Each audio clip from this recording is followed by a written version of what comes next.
Assalamualaikum warahmatullahi wabarakatuh. Balik lagi di channel Mereka Bicara, teman-teman.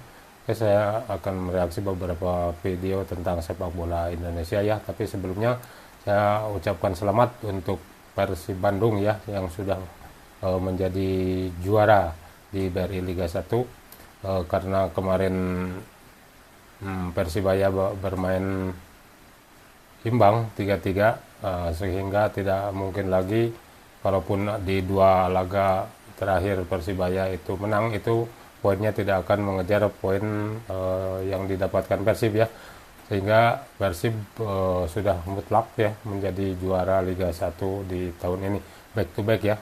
Oke, kita lanjut ke video pertama. Bung Ropan. Selamat malam, ya Ibrahim. Jadi bicara soal raksasa Italia yang memburu Izes, kan ada Inter, Juve juga, bahkan disebut-sebut Napoli juga. Ini peluang yang besar. Kalau menurut Anda kemana nih? Mantap, Bung Ropan.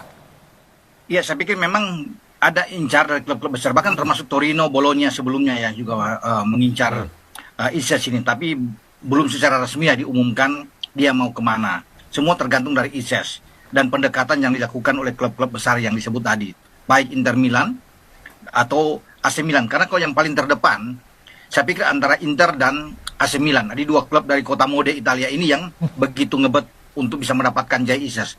Namun konsentrasi Jai Izes, saya pikir sesuai apa yang dia dikatakan, bahwa dia ingin fokus dengan Venezia dulu. Dia melihat Venezia sampai kemana, ingin meloloskan Venezia jangan sampai terkena degradasi. Artinya bertahanlah. Posisi mereka memang lagi genting, lagi sulit ya, di posisi 18, terpaut 2 poin dengan Lecce yang di atas mereka, 27 mereka 25. Jadi itulah tugas Izes untuk bisa menyelamatkan di 4 pertandingan terakhir. Setelah itu baru dia akan berpikir, saya pikir, untuk bisa kemana ya, apakah ke Inter atau ke Milan. Mengapa tadi Anda menyebutkan dua tim, Inter dan juga AC Milan? Ya, karena yang akhir-akhir yang paling selalu ngebet ya, untuk bisa mendapatkan Izes itu adalah Inter dan juga dengan Milan. Dan Milan bahkan terakhir itu Ibra sudah memantau pergerakan dia, juga dengan scoutingnya dari Inter Milan sebelumnya, bahkan lawan Atalanta mereka sudah melihat bagaimana untuk bisa mendapatkan Inter. Karena kalau bisa dilihat di lini belakang itu center back, posisi dari Inter ataupun Milan memang agak gawat. Kalau di Inter itu sudah menua, ya kita bisa melihat Acerbi di sana, Stefan De Vrij. Jadi memang ini perlu ada pelapis yang untuk bisa menggantikan. Maka mereka lihat dengan usia 24 tahun, ini cocok untuk Jai Izes. Demikian juga dengan AC Milan. Karena di belakang itu kalau saya lihat kemarin ketika AC Milan menang melawan Venezia, klubnya Izes, dengan 2-0, mereka juga butuh pemain belakang. Memang hanya ada Gabbia di sana, ada Tomori. Satu lagi mungkin Malik Thiaw. Tapi ada pemain lagi yang bagus. Tapi Juventus kan salah satu korban Izes nih, Juventus Vlahovic ketika tidak banyak bisa berkutik. Ya. Jadi kalau bicara juga dengan Juve masih punya peluang. Tinggal sekarang tergantung semua ada di Izes kan. Dan kemudian siapa yang paling berani? Karena pihak Venezia ingin melepas dia dengan 10 juta euro, bisa dikatakan di sini, jadi mungkin hampir mendekati 200 miliar. Jadi untuk mereka ini cukup untuk bisa melepaskan seorang Jai Izes karena dia kapten dan dia pemain bagus. Bagi Inter, bagi Juve, termasuk AC Milan, mereka itu uang yang kecil, cuma 10 juta mereka bisa bayar. Cuma kemana dia akan berlabuh? Karena kemarin kalau melawan... Sungguh berita baik ya untuk Jai Izes dan timnas Indonesia yang diincar. Jai Izes diincar dua tim raksasa ini, cukup bagus dengan harga yang fantastis ya, 200 M. Mantap Bang Izes. Lanjut Bang Jai. Buat pelaku rasis, rasain lo ya, mamam sama lu. Yakob dan Yance akan melaporkan lu dan sudah melakukan somasi. Nah ini dia nama-namanya guys ya, lu akan mempertanggungjawabkan perbuatan lu, mamam. Sebenarnya ini dari oknum supporter mana sih? Harus benar-benar keusut tuntas nih guys, biar ketahuan gitu. Jadi biar nggak asal tuduh aja di media sosial. Karena di medsos itu simpang siur banget. Bilang dari supporter inilah, jadi kayak banyak adu domba lah di kolom komentar medsos. Itu banyak yang gak benar menurut gua. Yang benar, ini orang harus ketangkep dulu. Nah nanti baru ketahuan ini sebenarnya orang ini dari supporter mana.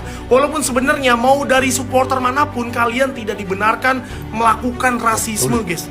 Itu gak boleh. Lu merasa paling sempurna hidup lu, Hah? Paling keren, paling ganteng hidup lu. Ih, buset lu ya. Makan masih pakai mie, pakai telur, pakai nasi aja lu banyak tingkah lo. Istighfar lo. Gimana nih menurut kalian? Tulis di kolom komentar. Dadah. Sangat setuju banget ya. Rasis itu memang harus dilaporkan ke yang berwajib ya, biar kapok. Soalnya apalagi sudah menyerang keluarga ya. Ini rasisnya udah menyerang ke anak-anak Yakob dan Yance ini ya, kasihan banget. Jangan sampai sepak bola aja, nggak usah pakai rasis segala, nggak usah bawa-bawa pribadi ya.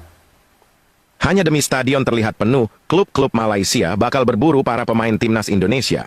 Liga Malaysia saat ini tampaknya mulai kehilangan minat penontonnya. Dalam pertandingan di Liga Malaysia, tribun-tribun stadion terlihat sepi dan tak adanya sorak-sorak penonton layaknya seperti di Liga Indonesia. Bahkan rata-rata penonton yang hadir dalam satu pertandingan hanya berkisar 100 hingga 200 penonton saja. Maka dari itu, saat ini klub-klub Malaysia tengah gencar untuk merekrut dan mendatangkan pemain-pemain timnas Indonesia. Hal itu dilakukan untuk menarik para supporter Indonesia agar menonton Liga Malaysia. Mam tuh ya, suka meledek-ledek. Indonesia sekarang butuh kan semua orang Indonesia, makanya jangan sok-sokan ya.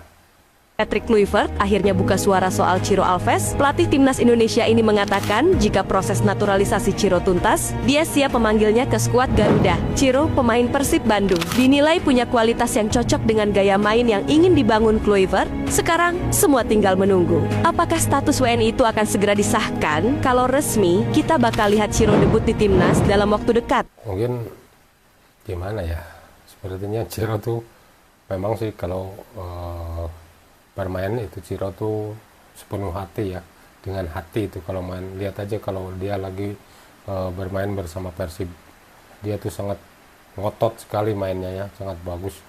Dia tidak menyia-nyiakan kesempatan, dia selalu jadi starting 11 ya di setiap pertandingannya.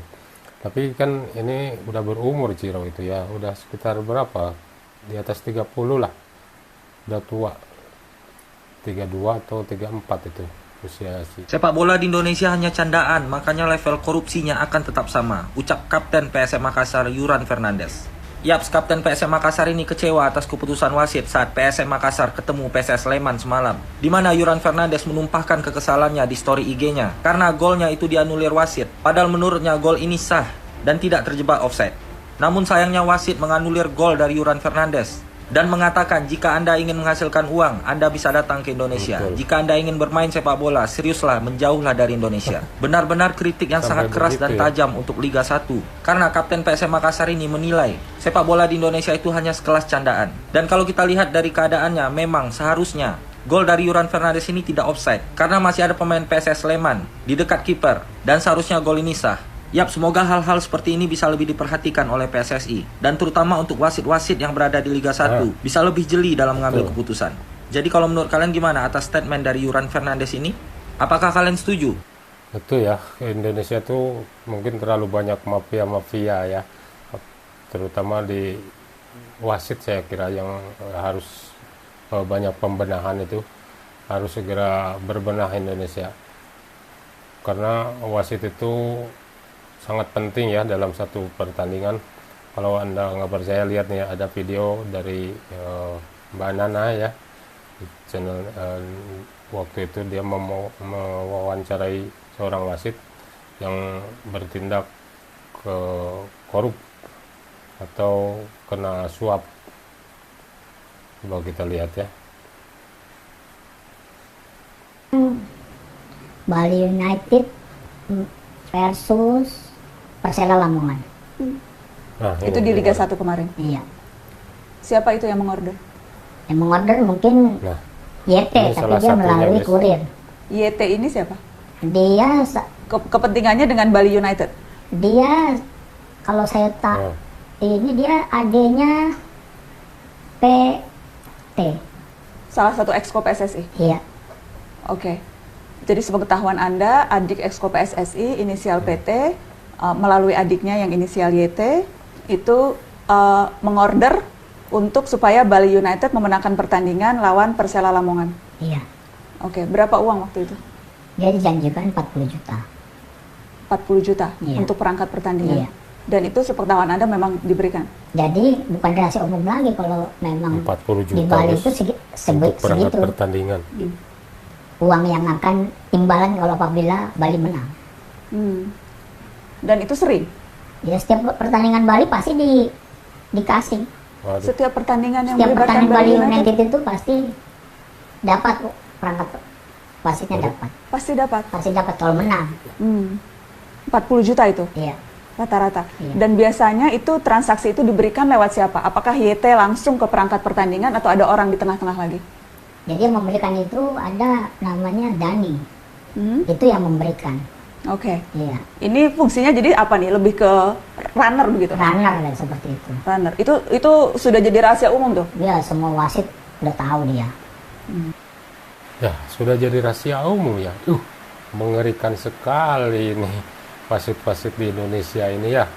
Harusnya PSSI segera berbenah ini. Ini memang video lama ya, tapi ya itu yang terjadi gitu. Atau mungkin juga sampai saat ini ya seperti ini gitu. Sangat-sangat kecewa saya dengan federasi itu seperti itu. Kok bisa sampai seperti ini gitu loh.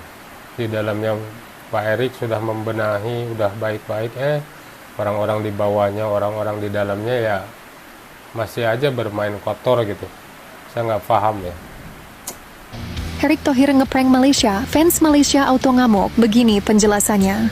Seperti yang sudah diketahui bahwa Indonesia berencana menggelar mini turnamen yang mana mengundang dua negara yaitu Lebanon dan Malaysia. Sontak kabar ini rupanya membuat fans Malaysia senang mengingat akhirnya mereka akan melawan timnas senior Indonesia. Akan tetapi ternyata fans Malaysia salah menduga. Ternyata Indonesia tak melibatkan skuad utamanya sama sekali seperti di kualifikasi Piala Dunia. Yang akan Malaysia lawan hanya timnas yang dipersiapkan untuk SEA Games. Sontak kabar ini membuat fans Malaysia marah dan menyebut Indonesia sok hebat. Salah satu fans timnas Indonesia pun membalas komentar fans Malaysia tersebut dengan mengatakan bahwa jika ingin melawan skuad utama timnas Indonesia, Malaysia harus lolos Piala Asia dulu baru kita ladenin. Tulis fans Indonesia. Ya rupanya Dik Malay ini selalu saja ingin menantang kita ya teman-teman. Di saat tahu timnas Indonesia tak menurunkan skuad intinya, fans Malaysia malah sombong dan mengatakan bahwa Malaysia beda level dengan Indonesia. Gimana tanggapan kalian, komen di bawah ya. Kabar selanjutnya, FIFA cium kebusukan AFC. Betul, memang benar-benar beda level ya. Kalau Malaysia ngomong beda level dengan Indonesia, sama sekali benar itu. Karena Indonesia sudah nggak selevel lagi ya dengan Malaysia. Malaysia itu ada di mana, Indonesia ada di mana kan itu. Oke teman-teman, itu saja video dari saya. Terima kasih sudah nonton. Jangan lupa di like, komen, dan subscribe. Terima kasih. Assalamualaikum warahmatullahi wabarakatuh.